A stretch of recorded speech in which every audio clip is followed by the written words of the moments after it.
Isang mapagpalang araw sa ating lahat. Ako ang inyong lingkod, Elijah Paul Jen Valdez, at welcome sa ating daily devotions. Ang ating verse for today nasa Kawikaan chapter 21 verse 1. Sinasabi dito na ang isipan ng hari ay parang ilog na pinapadaloy ng Panginoon saan man niya naisin. Ang Diyos sa huli ay may kontrol sa kalooban at kapangyarihan ng tao. Ibig sabihin na maging ang ating mga pagpili at pagkilos ay bahagi ng isang malaking plano na inayos ng Diyos. Gayunpaman, ang konseptong ito ay maaaring komplikado at iba-iba ang pakahulugan, depende sa teolohikong pananaw.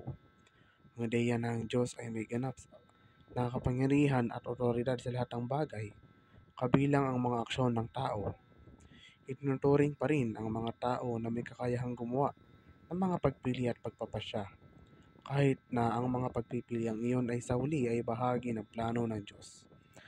Ayon sa prinsipyo ng personal na responsibilidad, ang mga tao ay pangkalahatan ay itinuturing na ganap na responsable para sa kanilang mga pagpipilian. Ibig sabihin, dapat silang panagutin para sa mga kahihinatnan ng kanilang mga desisyon.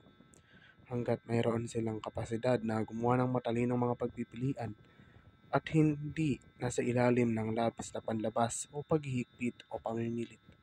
Gayunpaman, ang konseptong ito ay masalimuot na pinagtatalunan sa loob ng filosofiya at etika na may pagsasaalang-alang tulad ng malayang pagpapasya at mga salik na nagpapagaan na kadalasang pumapasok.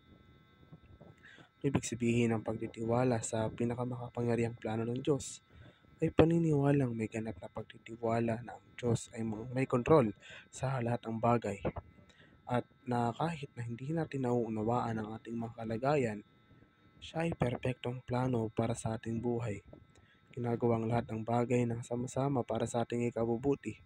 Sa uli ay ginagabayan tayo patungo sa kanyang banal na layunin.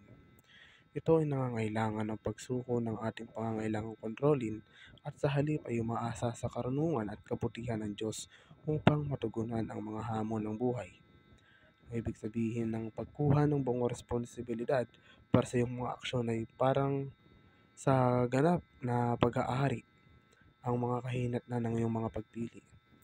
Pagkilala sa iyong tungkulin sa isang sitwasyon at pagiging handang harapin ang mga resulta, mabuti man o masama, nang hindi sinisisi ang iba o gumagawa ng dahilan. Mahalagang ito ay tungkol sa pagiging responsable para sa iyong mga pag-uugali at mga desisyon. Gawin ang iyong mga kaya na parang lahat ay nakasalalay sa iyo. Ito ay nangangahulugan na maglagay ng maksimum na pagsisikap at tanggapin ang buong responsibilidad para sa iyong mga aksyon, na parang ang tagumpay o kabiguan ng isang sitwasyon ay ganap na nakasalalay sa iyong mga balikat. Mahalagang ibigay ang iyong lahat ng anumang gawain na iyong ginagawa. Manalangin na parang ang lahat ay nakasalalay sa Diyos at magtrabaho na parang ang lahat ay nakasalalay sa iyo, na nagpapahiwatig ng balanse sa pagitan ng pag-asa sa banal na interbensyon at paggawa ng personal na pagkilos. Muli, ako ang inyong lingkod, Elijah Paul Jen Valdez, at dito na nagtatapos ang aking daily devotions.